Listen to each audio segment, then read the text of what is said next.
जय राधा माधव कुंज बिहारी।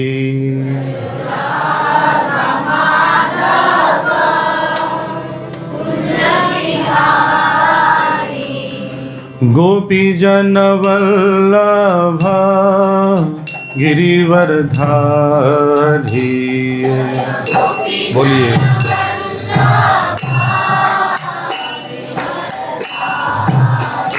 जय गोपी जन वल्लभ गिरिवरधारी।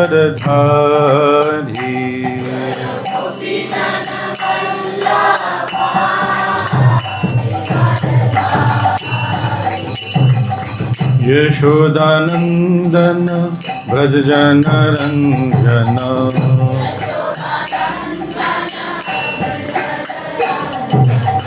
यशोदानंदन ब्रज जन रंजन।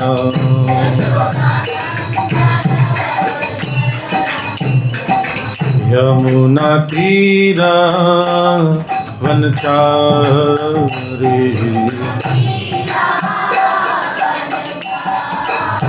यमुना तीरा वनचारी।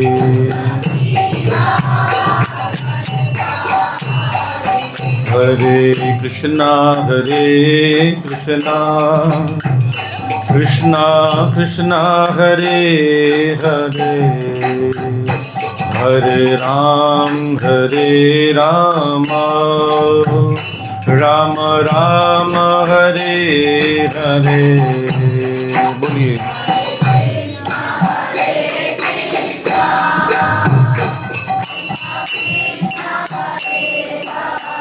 कई लोग गा नहीं रहे, गाइए।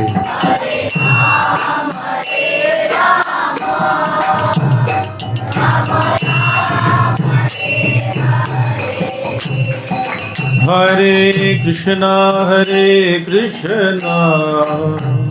कृष्णा कृष्णा हरे हरे। हरे राम राम राम हरे हरे।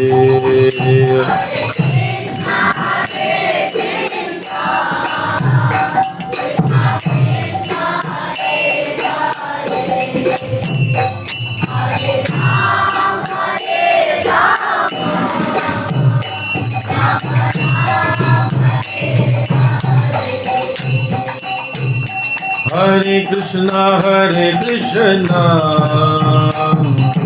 कृष्णा कृष्णा हरे हरे। हरे राम राम राम हरे हरे।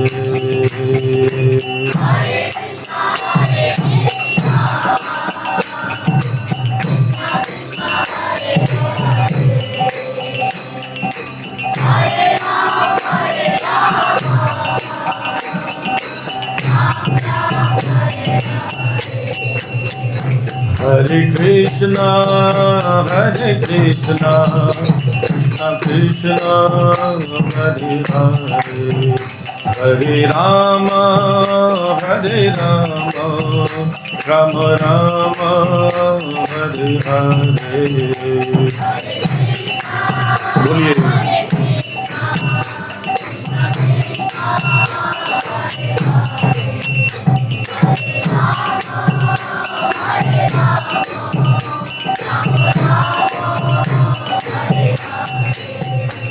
जय राधा पार्षदी गौरानिकाय। सीताराम लक्ष्मण हनुमान की जय।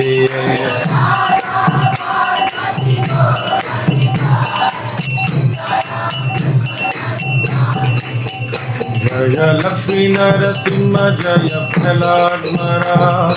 लक्ष्मी नरसिंह जय प्रहलाद महाराज।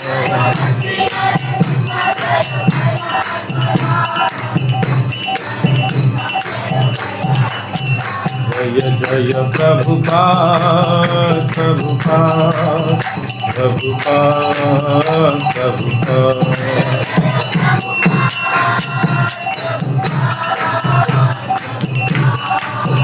निताय गौर हरि बोल हरि बोल हरि बोल हरि बोल।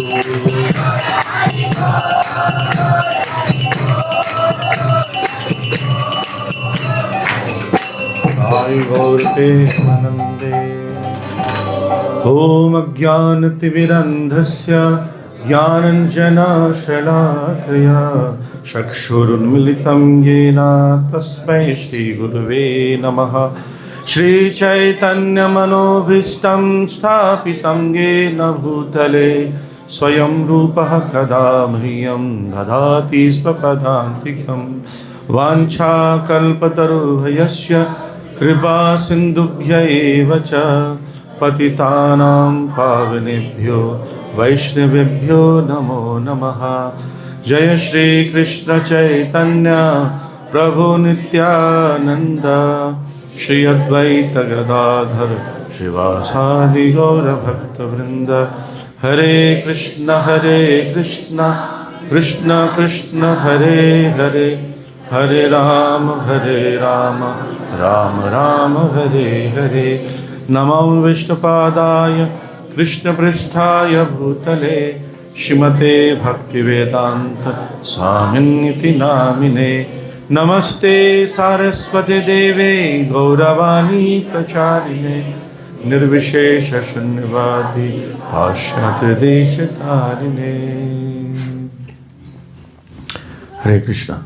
तो हम लोग आज तुलादान के इस महोत्सव में भाग लेने के लिए आए हैं। तो इनको छुपाया क्यों है तुला को? आज उद्घाटन होने वाला है, सबको पता कि क्या छुपाया है, फिर छुपाने का क्या लाभ? नहीं, छुपाया वो चीज़ को जाता है जिसको सरप्राइज देना हो, तो बड़ी मुश्किल से छुपाए। ताली बजा दो उसके लिए। छुपाने वाले को भी अच्छा लगेगा, ताली बजी है। तो तुलादान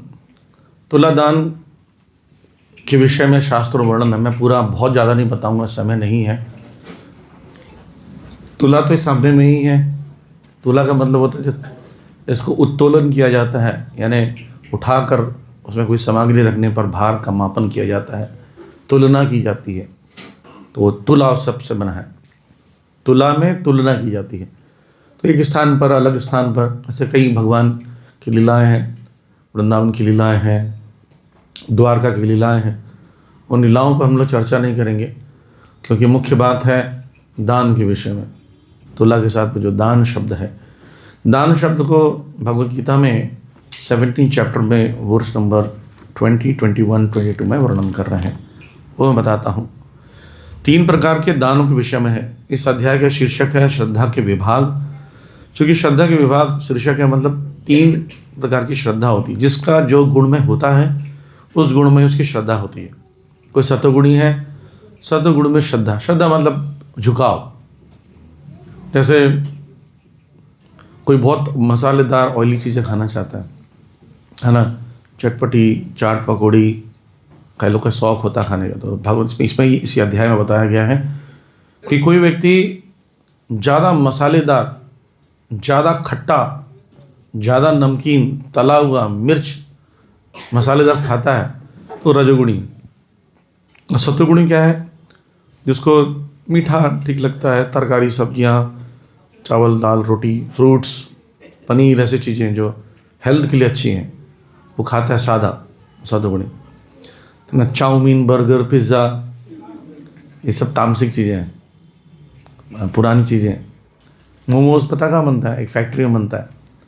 उस मोमोज़ को घर में ला कर रख लोगे तो वो इनएविटेबल, कभी ख़त्म नहीं होता, समाप्त नहीं होता, ना खतरनाक।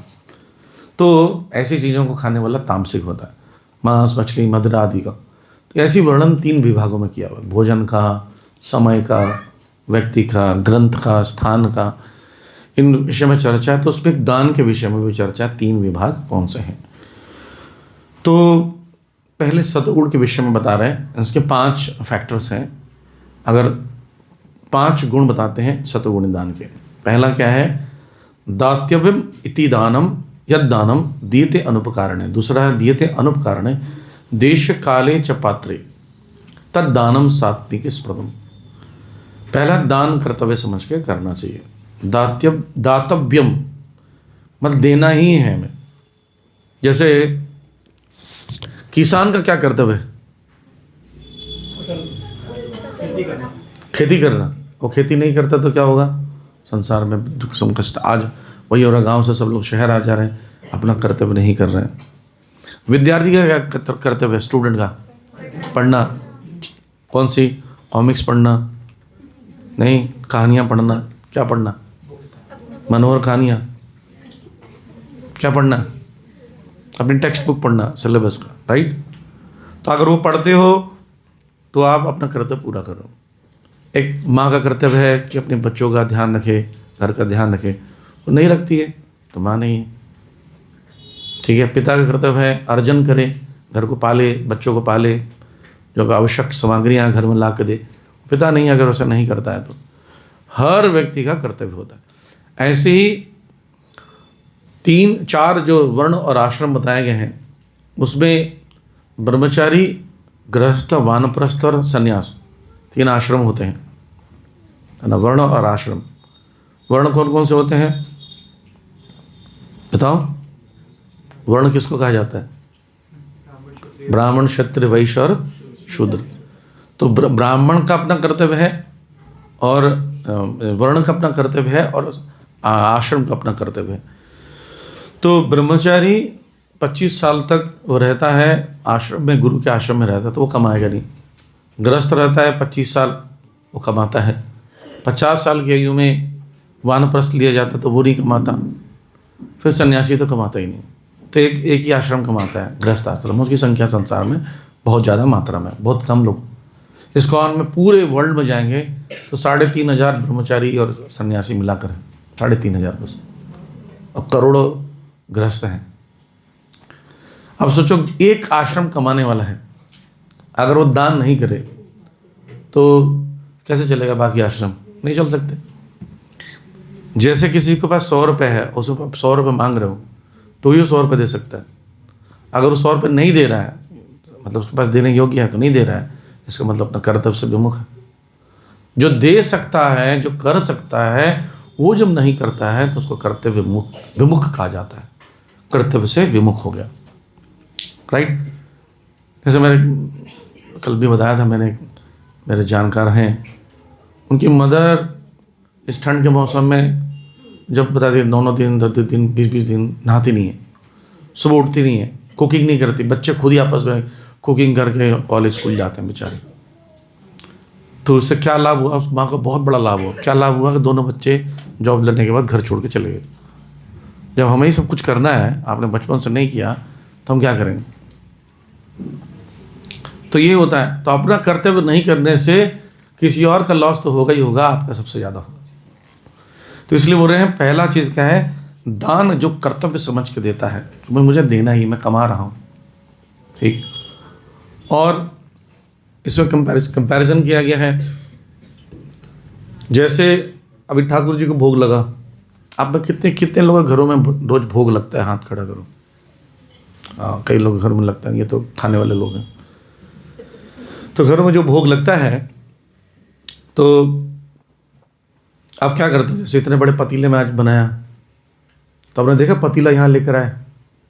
पतीला लेकर आए थे? क्या लेकर आए थे? एक प्लेट था, उसमें कटोरी थी, कटोरी में दाल चावल सब्जियाँ जो भी थी, जो भी बनाया गया था उसका कुछ भाग लेकर आकर हम भगवान जी को ऑफर किए। पूरा पतीला लेके, कढ़ाई लेके, कुकर लेके नहीं आ गए, है ना। पर कढ़ाई लेके, सर भाई पूड़ी यहीं तल देंगे, लाओ भैया, नहीं। तो ऐसे ही आप जो कमाते हो उसका कुछ प्रतिशत ही दान करने से बाकी जो है प्रसाद बन जाता है। अगर आप कुछ भी दान नहीं करोगे, सारा पाप। भगवद गीता 3रा अध्याय के 13वां श्लोक याद रखिए। 3:13 क्या है? मेरा सब कुछ है तेरा, सब कुछ भगवान का। क्या? यज्ञ शिष्टाशन संतम मुच्यंते सर्व किल विषय भुंजते ते अगम पापा ये पचंती आत्मकरणा। तो बोलते हैं कि जो लोग भगवान को यज्ञ में अर्पित कर कर भोजन ग्रहण करते हैं, यज्ञ शिष्ट आसन संतो, संत लोग, तो मुच्यंते सर्व किल विषय। किल विषय मतलब पाप होता है। वो सब पापों से मुक्त हो जाता है। अब भुंजते थे अगम पापा, अगम पाप कौन लेते हैं? जो लोग ये पचंती आत्म कारणात अपने लिए कुकिंग करते हैं, भगवान जी को भोग नहीं लगाते। तो इसका मतलब है जो भी हम लोग अर्जन करते हैं उसमें पाप रहता है, अन्न में, वस्त्रों में, कपड़ों में, सब जगह पाप होता है। क्योंकि आप भले पाप ना करें, जहाँ से लेते हैं वो पाप करता है। ट्रक वाला है, वो शराब पी के चला रहा है, सिगरेट स्मोक कर रहा है और बीच में वैश्यावृत्ति भी करते आ रहा होगा, तो पाप ऐड हो रहा है आपके उस ट्रक में जो चावल रखा हुआ है। लेकिन जब भगवान जी अर्पित करते हैं तो पाप भगवान निकाल लेते हैं। कहीं ना कहीं खेत से लेकर अब तक आप खुद खेती करो, आप भगवान के भक्त बनो, खुद खेती करो, फसल उगेगी, उसको काटो और उसको चावल बनाओ, तो उसमें कोई पाप नहीं। और अगर हम पाप नहीं कर रहे हैं तो मुश्किल है, हर चीज़ें तो प्राप्त नहीं हो सकती। गांव में जो खेती कोई करता है तो धान की करेगा, सब्जी की नहीं, सरसों की, हर चीज़ की नहीं कर सकता, तो किसी से लेना पड़ेगा, और वो पाप ही निकला तो इसलिए बेस्ट तरीका क्या, ऑफर कर दो। सिमिलरली जो आप कमा रहे हैं, आपका बॉस वो कोई गलत काम करता हो, 2 नंबर का काम करता हो, जैसे मान लीजिए आपके घर आपने अपने दुकान को किराए में दे रखा है और उसमें किराए के मकान में मतलब जो शॉप है, शॉप में चिकन को बेच रहा है, तो चिकन मारा जा रहा है जीव जंतुओं को, उसका किराया आपके पास आ रहा है, तो पाप आ रहा है, राइट। तो इसलिए हम अब कुछ प्रतिशत जब दान करते हैं तो बाकी सब बचा हुआ जो है प्रसाद बन जाता है। जैसा कि भगवान को थोड़ा चावल भोग लगाते तो बाकी क्या बन जाता है, प्रसाद, राइट। तो पहला रूल क्या होना चाहिए कि मुझे देना ही है, शुद्ध करना ही है, और मैं एक कमाने वाला व्यक्ति हूँ सभी आश्रमों में, तो मैं नहीं करूँगा तब कौन करेगा, मुझे करना ही है, दान तो करना ही चाहिए। यहाँ तक कि बड़ी बड़ी कंपनियों में फिक्स रहता है, CSR फंड रहता है, उनको देना ही होता है दान के लिए फंड। पूरे इंटायर वर्ल्ड में जितनी भी कंपनियां हैं, गवर्नमेंट बोलती है चैरिटी करो, चैरिटी का फंड होता है उसके अंदर। जब कंपनी के पास चैरिटी का फंड है तो एम्प्लॉई के पास, हर एम्प्लॉई के पास अपना ही फंड होना चाहिए चैरिटी के लिए, राइट। फिर बोल रहे हैं दियते अनुपकारणे, अब देने के बाद उसका बदला लेने के लिए आओ कि मुझे, मैंने दान दिया है, मुझे भी मिलना चाहिए इसके बदले में कुछ, कि हमारा प्रोजी नाम अनाउंसमेंट कर लो या डिस्प्ले में लगा दो। कई लोग इच्छा करते हैं, हमारा अनाउंसमेंट नहीं हुआ, नाम हमने दान किया था, ये अच्छा भाव नहीं है। जैसे किसी ने पंखा दान किया, पंखे में पिताजी का नाम लिखा लिया, फलाना फलाना पिताजी का, बेटे का पिताजी का के द्वारा ये दान दिया गया। वो देखने आया पंखा कहाँ, जैसे ही तो उन्हें पंखा चलो, सर ये पंखा है, भाई पंखा मत चलाओ, नाम दिखेगा नहीं पिताजी का। तो पंखे का फ़ायदा क्या हुआ? नहीं, बोले जो हमने बर्तन दिया था ड्रम में, उसमें सब्जी मत डालना, हमने दान दिया था ड्रम, तो सब्जी का प्रयोग ही नहीं होगा। गाड़ी दी थी, गाड़ी का प्रयोग नहीं होगा, तो क्या लाभ। तो कुछ लोग अनुपकार है, उसके बदले में कुछ लेने आते हैं, उपकार चाहते हैं बदले में, तो वो दान सात्विक नहीं, राजसिक है। सात्विक क्या है, बदले में कुछ नहीं चाहिए जी, हम लोग ले लीजिए। ऐसे नाथ द्वारा गए आप लोग, नाथ द्वारा गए, कौन गया? 3 लोग गए, गाड़ी में गए थे, तो बस में गए थे, तो वैसे ही बहुत दूर है यहाँ से, 12 घंटे ट्रेन का भी जर्नी होता है, 12 घंटे जर्नी करके जाना चाहिए। तो मैं कल बता रहा था, काली प्रभु को प्लान कर रहे हैं, छतरपुर के जितने सेंटर्स हैं सबको लेकर हम नाथ द्वारा चलेंगे। नाथ द्वारा धाम की, नाथ द्वारा में श्रीनाथ जी है, श्रीनाथ जी का विग्रह, श्रीनाथ जी प्रसिद्ध है ना, वही विग्रह सारी जगह फोटो दिखता है। बहुत अच्छा हिल स्टेशन जैसा जगह है, तो गर्मी के मौसम में भी अच्छा मौसम रहता है, वहाँ जा सकते हैं। तो वहाँ पर जाएंगे तो वहाँ दान करते हैं, तुला रखा रहता है, आप अपने वजन का, बच्चों के वजन का, माता पिता के वजन का अन्न दान करते हैं। तो दान करते समय उसमें लिखते हैं श्रीनाथ जी को दान दिया गया, नीचे लिखते हैं श्रीनाथ जी के द्वारा, आपका नाम नहीं लिखेंगे, क्योंकि सब कुछ किसका है, भगवान। राजा हरिश्चंद्र महान दानी माने जाते थे, सत्यवादी और दानी दोनों ने जब दान देते थे तो दान देते समय वो ऐसे कर देते, झुक कर। तो ये बात प्रसिद्ध हो गई कि हरिश्चंद्र राजा होते हुए दान देते समय सिर झुका लेते हैं। तो तुलसीदास जी उनके कंटेम्परेरी थे। तुलसीदास ने पत्र लिखा कि आप, दोहा मुझे याद नहीं है, बोलते हैं कि बहुत महान राजा हैं, और ऐसे याद है, बोलिए, देनहार कोई और है, हाँ, तेजत है दिन रैन, बाकी डैश डैश डैश मिल गया मुझको चैन, ठीक है। एनीवे, तो वो तो आंसर में बताएंगे, बेसिकली आंसर बता रहे हैं आप। उन्होंने जब बोला कि तुलसीदास जी ने लिखा कि आप कितने महान हैं कि देने वाले को व्यक्ति, आप जिसको दे रहे हो, यानी जो रिसीवर है, उसका फेस नहीं देखते हो। तो वो बोले कि पत्र लिखा उन्होंने गुप्त रूप से तुलसीदास जी को। बोला ऐसा नहीं है, मुझे याद है कि जो पैसा है ना वो भगवान जी का है, तो वो मुझे उसकी आंख में देखता हूँ तो उसकी आंख में क्या दिखता है, वो सोचता है कि मैं दे रहा हूँ, इसलिए मैं आंख मिला नहीं पाता हूँ। तो ये हरिश्चंद्र जी का भाव था, इसलिए महान दानी बने। क्या कि सब कुछ भगवान का है, पर ये सोचता है कि लेने वाला सोचता है कि मैं दे रहा हूँ, इसलिए मैं आँख बंद करके झुक कर देता हूँ, हम लोग को नज़र मिला नहीं पाता। ये भाव है, तो ऐसे ही होना चाहिए। किसका है? ठाकुर जी का। फिर आते हैं, बताते हैं काल, स्थान और योग्य व्यक्ति, तीन चीज़ें। कौन सा काल? ऐसे रात्रि में नहीं दिया जाता है, 11-12 बजे रात को, दिन में दिया जाता है, सुबह में दिया जाता है, दान का समय होता है।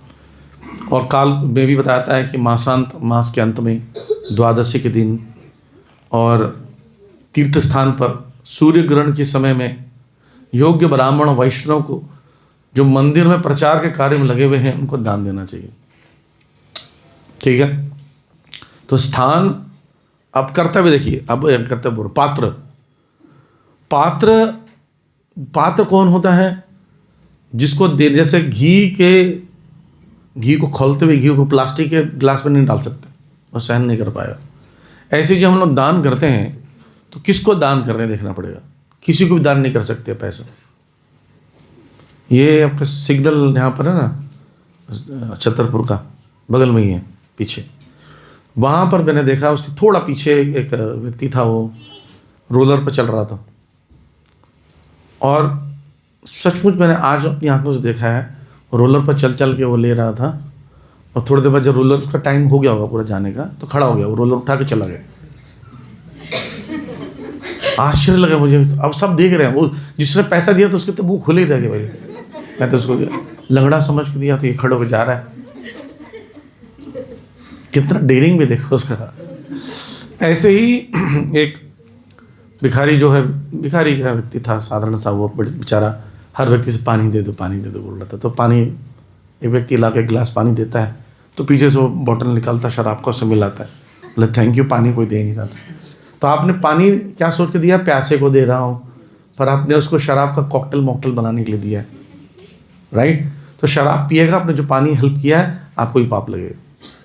आप जिसको हेल्प कर रहे हो, अगर वो पाप कर्म में लिप्त है, तो उसका पाप का भागीदार आप बनोगे। जैसे सुपारी देते ना लोग, इसको उड़ा देना, तो जब पुलिस पकड़ती है, मर्डर होता है, तो मारने वाले को पकड़ती है और जो सुपारी दी उसको भी, दोनों को। बोले जी हम तो भी सुपारी दी थे, खा गया होगा रास्ते में। नहीं, आपको रिएक्शन मिलेगा उसका। मैं एक स्टोरी सुनाता हूँ। एक बार एक वैष्णव थे, वो जगन्नाथपुरी दर्शन करने जा रहे पहली बार, और जाते जाते बंगाल से होकर गुजर रहे थे, साउथ के थे, और बंगाल में जब पहुँचे तो बंगाल में ही उनको एक घर प्राप्त हुआ जहाँ पर रुकना चाहकर भोजन वोजन करना चाहते थे, ब्राह्मण के परिवार में। न्यूली मैरिड फैमिली थी, तो दोनों खाना वाना भोजन वोजन खिलाए और वो बैठ गए। थोड़ी देर बाद सोने लगे, तो रात्रि को 11 बजे उस घर की पत्नी आई और बोलती है कि वैष्णव जी आप बहुत सुंदर हैं, बहुत आकर्षक हैं, मेरे साथ शारीरिक संबंध बनाइए। तो बोले नहीं, अब मैं तो ब्राह्मण पत्नी, तो 7 पत्नियों में 7 माँ होती हैं, ब्राह्मण पत्नी, राजपत्नी, ब्राह्मण पत्नी, गाय, धेनु, धरती, धाय, सब ये सब होती हैं, तो मैं तो ये नहीं कर सकता ऐसा। बोलती है दूसरी बात, आपके पति जीवित हैं, आपको भी पाप लगेगा। बोलते हाँ बात तो सही बोल रहे हैं। अंदर जाती, फरसे से सिर काट देती है अपने पति का। बोलती है वो अब चले गए, अब मेरे को पाप तो नहीं लगेगा। बोलती पति को मारना तो और बड़ा पाप है, आपने क्या कर दिया? तो बोलती है इसके चक्कर में पति को मारा, इसके चक्कर में मैंने इतना नुकसान हो गया मेरा, और ये इतना उसके बाद भी मान नहीं रहा है। तब कपड़े फाड़ कर जोर से चिल्लाती बचाओ बचाओ, मेरी इज्जत लूट रहा है। वो सोचता है पता नहीं क्या हो रहा भाई, एक वक्त का खाना खा के तुम बड़ा फंस गया। गाँव वाले इकट्ठे हो जाते हैं, देखते हैं कि क्या हुआ, तो बोलते अरे, बोले इसने मेरे पति को मार भी दिया, देखो मेरी इज्जत लूट रहा है। तो लोग बोलते हैं वैष्णव है, भक्त हम जानते हैं, लेकिन इसने काम तो गलत किया है, तो इसका हाथ काट दो। हाथ से इज्जत लूटने की कोशिश की, हाथ से इसने मर्डर किया, तो हाथ काट दो। इसको समझ नहीं आता हो क्या रहा है मेरे साथ। वहाँ उसका पति मर गया, या हाथ कट गया, पत्नी अकेली। तो फिर वो फर्दर चलो जैसे तैसे वो जगन्नाथपुरी पहुँचता है, भगवान जी से प्रार्थना करता है, भगवान मुझे याद नहीं आता कि मैंने जन्म में कोई पाप किए हैं, तो क्या इसका कारण हो सकता है। तो बोलते पिछले जन्म में ये जो आदमी मर गया है, जो ब्राह्मण मरा, वो कसाई था, और उसकी पत्नी जो गाय थी कसाई से छूट के भाग रही थी, और भागते भागते गली में घुस गई। तुम वहाँ खड़े थे, तुमसे पूछे गाय किधर, तो बोला इधर। फिर से पूछा किधर, बोला इधर। दोनों हाथ लगाया था, दोनों हाथ कट गए, और गाय थी कटी थी तो वह कसाई को खुद काटी। Every action have equal and opposite reaction. तो हम किसी की मदद करेंगे पाप करने में, तो उसका रिएक्शन भुगतना पड़ेगा। इसलिए दान देते समय सोच समझ के दीजिए। मैं कल भी बता रहा था, इधर और सुंदर नगर एक जगह है, वहाँ पर मैं वेट कर रहा था किसी का, तो भिखारी को मैंने देखा, वो तो सचमुच पैर नहीं थे, और रोलर पर कर रहा था जर्नी, और उसमें मांग रहा था धन पैसे वैसे। अचानक से देखा कि ना 1 बजे के टाइम उसने ब्रेक लिया, फुटपाथ पर चढ़ा। अचानक से एक ऑटो रुकी, ऑटो से एक स्त्री उठी, टिफ़िन लेकर आई, 3-4 खाने वाली, चादर बिछाया, टेबल बिछाया, वो बैठ कर आराम से खा रहा है। बढ़िया सा परोसने में मुझे जिज्ञासा हुई, भाई भिखारी को हाई ट्रीटमेंट ओवर होटल के सामने में क्या चक्कर है। अभी कोई ऑटो से आया है, क्योंकि वहाँ कोई ऐसा जगह नहीं था। एनीवे मैं थोड़ी देर बाद गया उनके पास, मुझे बड़ा जिज्ञासा हुई। मैंने पूछा कि आप, बोलते मैं समझ गया आपका क्या प्रश्न है। बोला आप ये कौन थी जो स्त्री? बोले मेरी पत्नी थी। कहाँ से आई थी? बोले पुरानी दिल्ली से आई है। बोले घर आपका? बोला 3 मंजिला घर है जी, 2 किराए पे दिए हैं, नीचे में पत्नी मेरी ब्यूटी पार्लर चलाती है। तो फिर बोला कि आप, फिर मेरे मन में प्रश्न आया कि कमाते कितना मिल जाता है? बोले आप कैलकुलेट कर लो, सुबह 8 बजे आते हैं, शाम को 8 बजे चले जाते हैं, 12 घंटे काम करते हैं जी। 1 घंटे का पावर नैप भी लेता हूँ, बीच में सोता भी हूँ, और 1 घंटा इधर उधर मान लीजिए वॉशरूम जाना है, लंच वंच करना, कुछ करना है, तो 1 घंटा 2 घंटा हटा दो, 10 घंटे हो गए।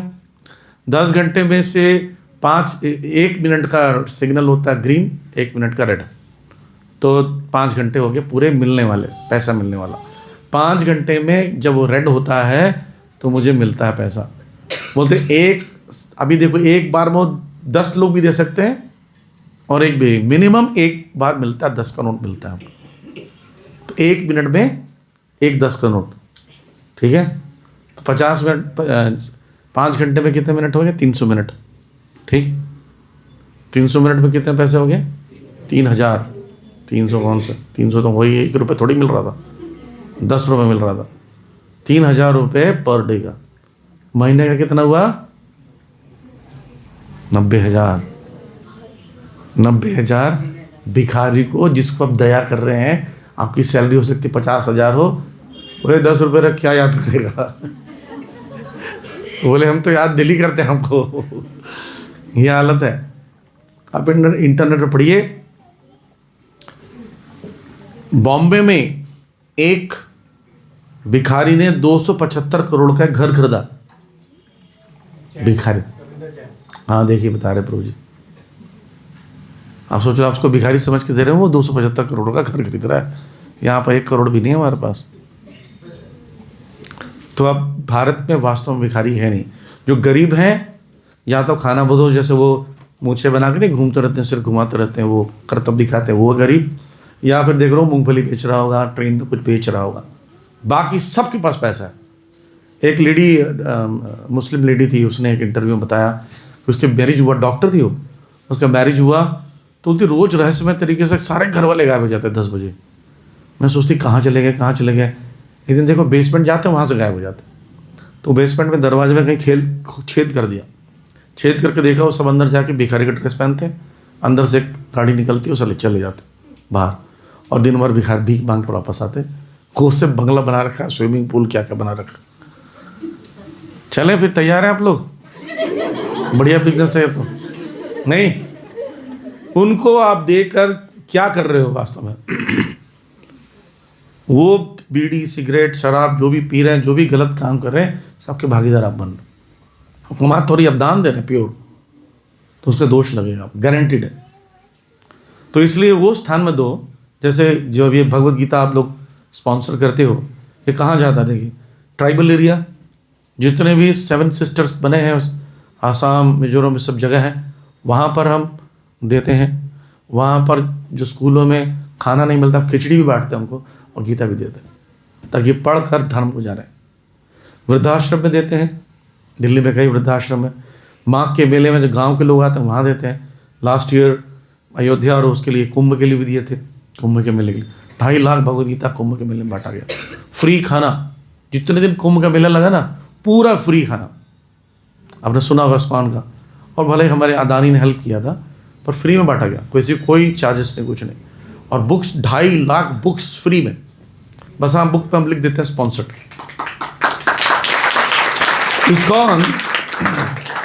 इस्कॉन रोज 25 लाख बच्चों को 2 टाइम का फ्री खाना देता है मिड डे मील के माध्यम से। गवर्नमेंट में चावल देती है, पर हम बना के फीस्ट बना के देते हैं, खीर पूड़ी सब्जियां से देते हैं बच्चे, ताकि वो पढ़ने आए स्कूल में, अपनी पढ़ाई ना छोड़ें, भोजन देते हैं ऐसे। अन्नामृत फाउंडेशन के नाम से आप सर्च कर सकते हैं। इस्कॉन फूड रिलीफ कॉरपोरेशन, उसके नाम से भी सर्च कर सकते हैं। पूरे भारत में फरीदाबाद, पलवल, कुरुक्षेत्र, जमशेदपुर, टाटानगर, बॉम्बे के कई स्कूलों में हम फ्री में खाना दे रहे हैं अभी भी। जहाँ पर भूकंप होता है, आपको पता होना चाहिए, साउथ अफ्रीका में जाएंगे तो वहाँ पर हर साल इस्कॉन को बेस्ट एनजीओ के रूप में अवार्ड मिलता है। कि वहाँ पर सड़क पे बच्चों को जो छोड़ देते हैं, जिनके माता पिता को एड्स हो जाता है, उनको उठाकर लिटिल गुरुकुल के नाम से, अभी भी इंटरनेट में सर्च कर सकते हो, वहाँ डाला जाता है, उनको पढ़ाते हैं, खेती करना सिखाते हैं, फिर उसको एक खेत दिलवा देते हैं गवर्नमेंट से, वो खेती करता है, मनुष्य बन जाता है।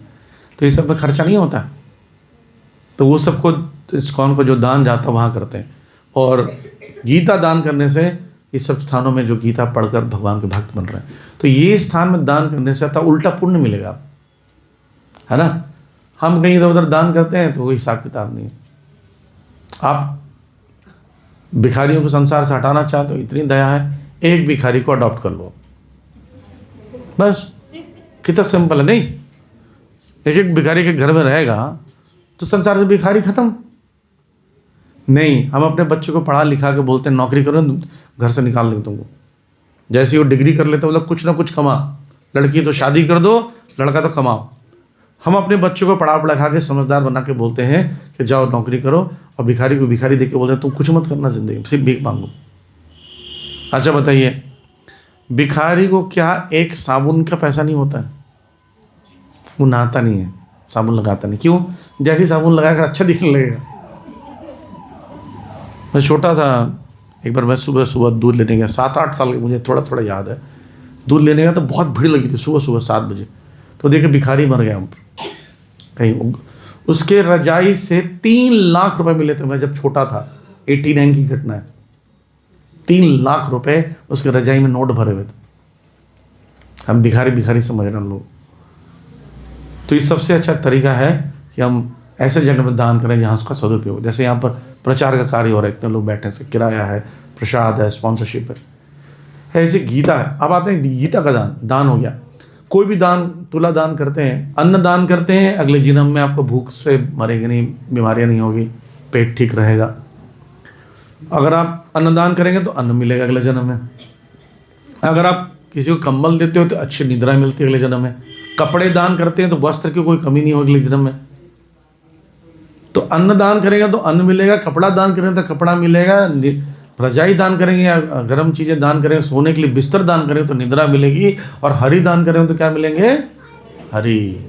तो हरि दान करो ना सीधा, अगले जन्म में क्यों जन्म ही क्यों लेना, सीधा हरि के पास पहुँचेंगे। राइट। तो इसके इस्कॉन संस्था हर किसी को हरि देना चाहती है, ग्रंथ के माध्यम से, हरि नाम के माध्यम से, कथा के माध्यम से, प्रसाद के माध्यम से। तो ये सबसे बेस्ट उपाय है।